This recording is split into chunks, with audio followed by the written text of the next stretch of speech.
और अब बात ड्रैगन की। यूक्रेन में हालात सुधर भी गए तो दुनिया में एक और जगह है जहां युद्ध जैसे हालात बन सकते हैं।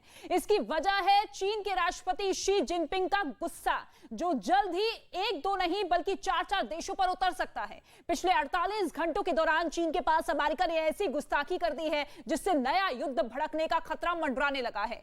यह रिपोर्ट आप देखेंगे तो आपको पता चलेगा कि शी जिनपिंग ने अमेरिका और उसके दोस्तों को सबक सिखाने के लिए क्या तैयारी की है।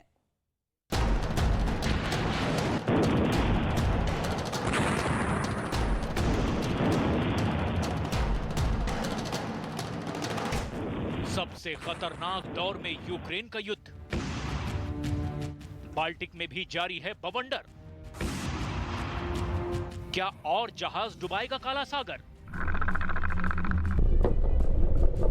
यूक्रेन में अमेरिका और रूस के तनाव के बीच जो आवाज पुतिन ने रेड स्क्वायर से लगाई, हुर्रा!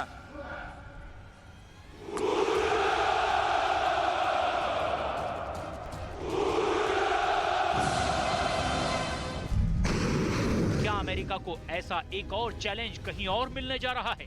अमेरिका खुद शिकार बन रहा है या किसी को बनाने जा रहा है? आखिर वो दुनिया का कौन सा इलाका है जहां युद्ध के लिए यलगार यलगार की आवाज और बुलंद होती जा रही है? तो देखिए, अमेरिका का सबसे खतरनाक जंगी जहाज जिसके आने का मतलब है युद्ध किसी भी वक्त हो सकता है।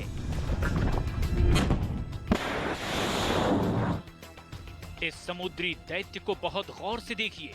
इसकी फायर पावर बहुत ज्यादा है।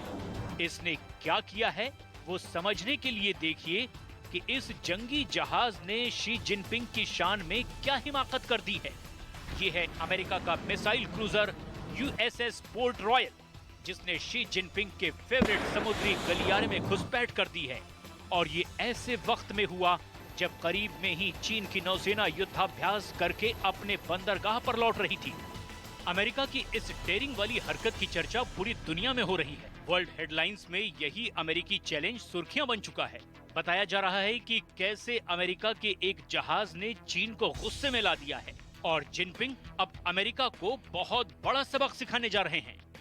修改美台关系事实清单，这是虚化、掏空一中原则的小动作。这种在台湾问题上搞政治操弄，试图改变台海现状。 चीन को चिढ़ाने वाली और जंग के लिए उकसाने वाली इस हरकत में क्या क्या हुआ, उसे गौर से समझने के लिए पहले देखिए कि इस नेवल शिप की ताकत क्या है। ये एक तिकोंदेरोगा क्लास का मिसाइल क्रूजर है। ये 10,000 टन का जहाज है। ये 100 से भी ज्यादा अलग अलग तरह की मिसाइलों से लैस है। पोर्ट रॉयल के बारे में और बातें देखने से पहले फिर से इस वॉरशिप की कद और काठी देखिए, क्योंकि इसी में छिपी है इसकी बहुत बड़ी ताकत जो दुनिया में किसी और जहाज के पास नहीं है। ये प्रशांत महासागर में अमेरिका का बहुत खतरनाक वॉरशिप माना जाता है और इसने शी जिनपिंग को परेशान करने के लिए क्या किया, अब वो बहुत ध्यान से समझिएगा। ये वॉरशिप ताइवान स्ट्रेट यानी कि करीब 180 किलोमीटर चौड़े समुद्री गलियारे के बीच से गुजरा है। ताइवान स्ट्रेट चीन और ताइवान के बीच समुद्री गलियारा है और ये दुनिया के सबसे खतरनाक वॉर जोन में कभी भी तब्दील हो सकता है। अंतर्राष्ट्रीय कानून के हिसाब से अमेरिका ने यहाँ कोई गलती नहीं की। ये किसी भी देश का हक है कि वो इंटरनेशनल वाटर्स में जा सकता है। लेकिन यहाँ सवाल ताइवान स्ट्रेट का इसीलिए है क्योंकि इसी फासले को तय करके चीन हमेशा ताइवान पर चढ़ाई करने की धमकी देता रहता है। इसीलिए यहाँ बीच में अमेरिका के वॉरशिप का गुजरना सीधे सीधे शी जिनपिंग के ताइवान वाले ख्वाबों को टक्कर देने जैसा है। चीन ताइवान को अपना हिस्सा बताता है, जबकि ताइवान खुद को एक आजाद देश मानता है। पिछले 7 दशकों से चल रहा ये विवाद यूक्रेन युद्ध के बाद और गंभीर हो गया है, क्योंकि अब चीन की नौसेना ने अपनी गतिविधियां यहाँ तेज कर दी हैं। चीन के फाइटर जेट आए दिन ताइवान के आसमान से छेड़छाड़ कर रहे हैं। 一部分的事实，我们敦促美国政府停止任何虚化、掏空一个中国原则的行径，恪守一个中国原则和中美3个联合公报规定。 एक तिकोंदेरोगा क्लास के वॉरशिप को उतारकर अमेरिका ने चीन को बता दिया है कि वो चीन के ताइवान वाले मंसूबों को कभी पूरा नहीं होने देगा।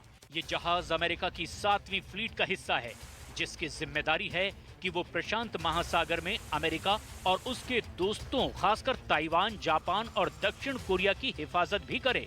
लेकिन ये बात ना तो चीन को पसंद है और ना उत्तर कोरिया को। उत्तर कोरिया तो अक्सर अमेरिका के नौसेना वाले अड्डों को अपने मिसाइल से डराता भी रहता है। ऐसे ही चैलेंज का सामना करने के लिए अमेरिका ने अपने 2 तरह के बड़े वॉरशिप प्रशांत महासागर में तैनात किए हुए हैं। एक है तिकोंदेरोगा जो एक मिसाइल क्रूजर है, जबकि दूसरा है आर्लेग बर्ग क्लास का डिस्ट्रॉयर। इन दोनों का काम करीब करीब एक जैसा है, बस कद काठी और नाम का फर्क है। इन दोनों वॉरशिप का आसपास होना भी किसी दुश्मन के लिए बहुत खतरनाक साबित हो सकता है। अमेरिका की नेवी ताकत के लिहाज से दुनिया की सबसे बड़ी नौसेना है और ये दोनों वॉरशिप इस फोर्स का बहुत बड़ा हिस्सा हैं।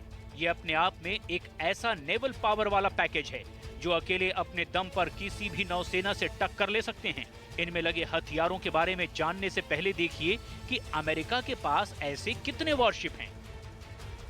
अगर तिकोंदेरोगा क्लास की बात करें तो अमेरिका के पास ऐसे 21 जहाज हैं, जबकि आर्लेग बर्ग क्लास के 69 वॉरशिप अमेरिका आज की तारीख में ऑपरेट कर रहा है।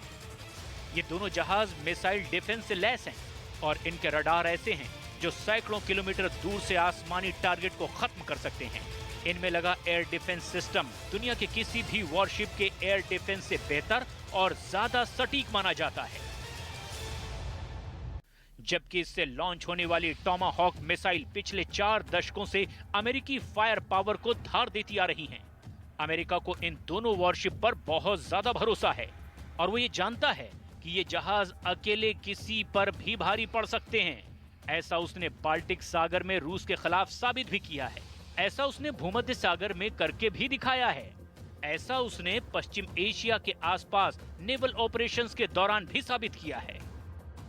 चीन ने इन जहाजों के मुकाबले टाइप 52 और टाइप 55 क्लास के वॉरशिप तैयार किए हैं, लेकिन उनकी रेंज और उनका असला इन दोनों जहाजों के सामने 19 ही साबित होगा, और वो भी चाइनीज गारंटी वाला जो भरोसे के काबिल नहीं होती। ताइवान को लेकर चीन बड़ी बड़ी बातें बहुत करता है, लेकिन जब एक्शन का वक्त आता है तो युद्धाभ्यास करके ही वो दिखाने की कोशिश करता है कि ताइवान को वो किसी भी दिन कब्जे में ले लेगा। 台湾问题，我愿再次强调，一个中国原则是国际社会普遍共识和公认的国际关系准则。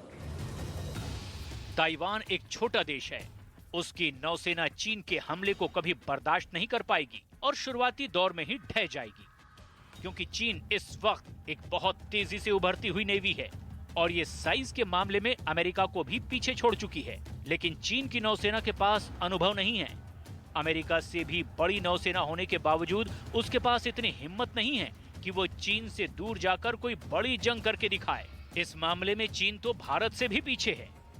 ऐसे में अमेरिकी नेवी ने ताइवान स्ट्रेट में जो जोर दिखाया है, चीन अब भी बयानबाजी के अलावा उसका तोड़ नहीं निकाल पाया।